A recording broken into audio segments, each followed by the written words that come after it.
गिबियाव इसोरनि मुङै जै मासि लिभिंस्टन मिनिस्ट्रिनिफ्राय बयखौबो गोजोननाय बावहरनाय थाबाय। लोगोफोर, मार्कुसनि बिजाब 16 अध्याय 15 पदआव लिरनाय दङ, जिसुआ बिसोरखौ होनबाय, नोंसोरो संसाराव जेरावबो थांनानै गासै मानसि हारिनो गाहाम रादाबखौ फोस्रावहैदो। बोसोनाव लिरनाय बायदिनो इंलेन्डनि सासे इसोर बिश्वासी जोहोलावआ इसोरनि खामानि मावनो, इसोरनि हाबाखौ मावनोहाय गावनि हादरखौ नागारनानै जोंनि बे हादराव अर्थात इन्डियायाव फैयो। लोगोफोर, दिनै जों सावरायनो थांसै उइलियाम केरीनि बाय'ग्राफि। लोगोफोर, बिथाङा सोरमोन आरो इन्डियायाव मानो फैयामोन आरो जोंनि थाखाय मा मा खालामना गालांदों बेखौ जों बेखेवना नायनि, जों गोसोखांनि दिनै। लोगोफोर, 17 आगस्ट 1761 इंलेन्डआवहाय बिथांनि जन्म जायो। 14 बोसोर बैसोआवनो उइलियाम केरीआ स्कुलखौ नागारो। स्कुल थाङालाबानो बिथाङा लेखा फरायनायखौ नागाराखै। बिथाङा नानान प्रकार लेखाखौहाय फरायबाय थायोमोन, खारन बिथाङा लेखा फरायनो मोजां मोनोमोन। बाय प्रफेशन उइलियाम केरीआ सासे खबलारमोन।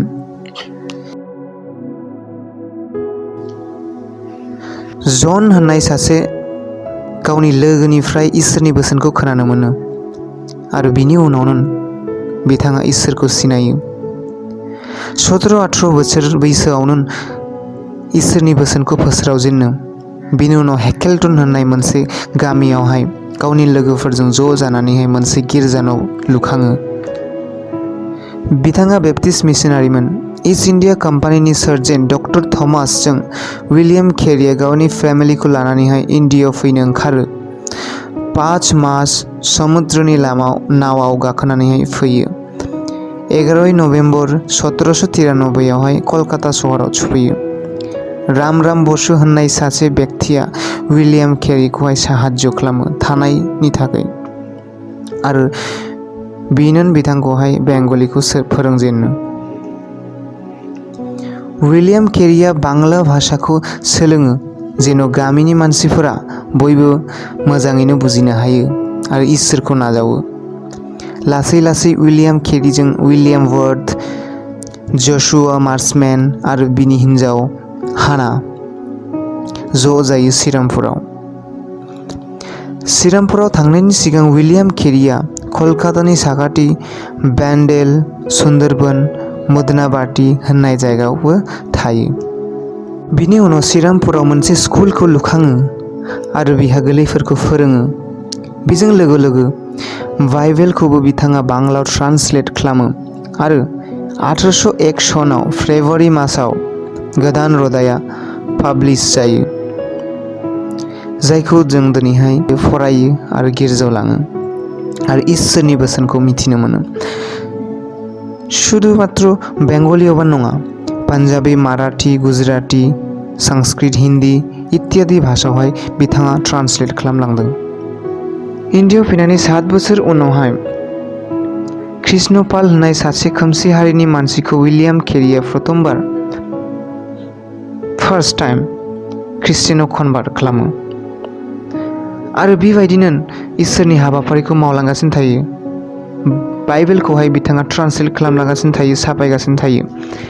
बांला, संस्कृत बिभिन्न प्रकार लेंगुवेजावहाय रायलायनाय लिरनायावहाय ग्रेट प्लेस एचिभ खालामनायखायनो बिथांखौहाय गभर्नर जेनेरेल लर्ड वेलेस्लिया फर्ट उइलियाम कलेजाव 500 थाखा बेथन होनानैहाय फोरोंनो लिंहरो। सानसे बिथांनि जे प्रिन्टार रुम दंमोन, प्रिन्टार रुम बे गासैबो खामजोबो आरो मेसिनफोरा आरो लेखाफोरा गासैबो खामजोबो। बिथांमोना गोबांथार दुखु जायो। नाथाय गावनि अभिज्ञताजोंहाय उइलियाम केरीआ बेफोरखौ गासैखौबो लिरफिनजोबो। 72 बोसोर बैसोनि उनावहाय बिथाङा बेमाराव गोग्लैयो आरो 9 जुन 1834 सनावहाय बिथाङा बे संसारखौ अराय समनि थाखाय नागारनानै थाङो। बिथांनि मावनानै गालांनाय खामानिफोरखौ जों दिनैबो बावनो हाया। बिथाङा ग्रेट सासे मानसिमोन, इसोरनि आशीर्बाद मोननाय सासे मानसिमोन। बिनिखायनो बिथाङा दिनैहाय रावबो मिथिनो हायाखैमोन बिखौ सिगाङावहाय जे बिथाङा उननि दिनफोरावहाय एफाराब गेदेर मोनसे खामानि मावनानै गालांगोन होननानै। नाथाय बिथाङा दिनैहाय एफाबां लेंगुवेजावहाय 40टा लेंगुवेज जेवहाय बाइबेलखौ ट्रान्सलेट खालामदों, 100टानि बेसि बिथाङा स्कुलफोरखौहाय खुलिना होलांदों। फिमेल एडुकेसनखौ बिथाङा बेखेवना होलांदों जोंनि इण्डियाआवहाय। सिगां हिनजावफोरखौहाय सिख्ला मानसिफोरखौहाय फरायनायनि खुनु अधिकार गैया होननानै बुङोमोन। नाथाय बेफोरखौ फोजोबस्रांलांजोबदों आरो सतीदाह प्रथा होननाय मोनसे प्रथा दंमोन जेया जाहैबाय हौवाया थैयोब्ला हिनजावखौबो हौवानि वार्डजों लोगोसेनो सावफानाय जायोमोन। नाथाय बिखौबो राजा राममोहनजों लोगोसे बिथाङा ज' जानानैहाय बिखौ फोजोबो। लोगोफोर सानना नाय बेसेग्राब गेदेर मोनसे हाबाफोरखौहाय मावलांना गालांदों। आरो बेबो नङा, फार्स्ट निउस पेपार समाचार दर्पण होननाय नामैहाय बिथाङा पाब्लिश खालामदों आरो गोबांथार निउस पेपार बिथाङा पाब्लिश खालामनानै होलांदों जोंनि जुनैहाय। बेखौ नागारनानैबो बेंगलि, संस्कृत इत्यादियावहाय बिथाङा ग्रामारफोरखौहाय लिरनानै गालांदों। श्रीरामपुर कलेजखौ इउनिभार्सिटि स्टेटास एचिभ खालामदों जेया बेखौ लुखांनानै गालांदों। बिथाङा जोंनि बे देशआवहाय प्रिन्टिं प्रेसखौबो इन्ट्रडिउस खालामो प्रथमबार।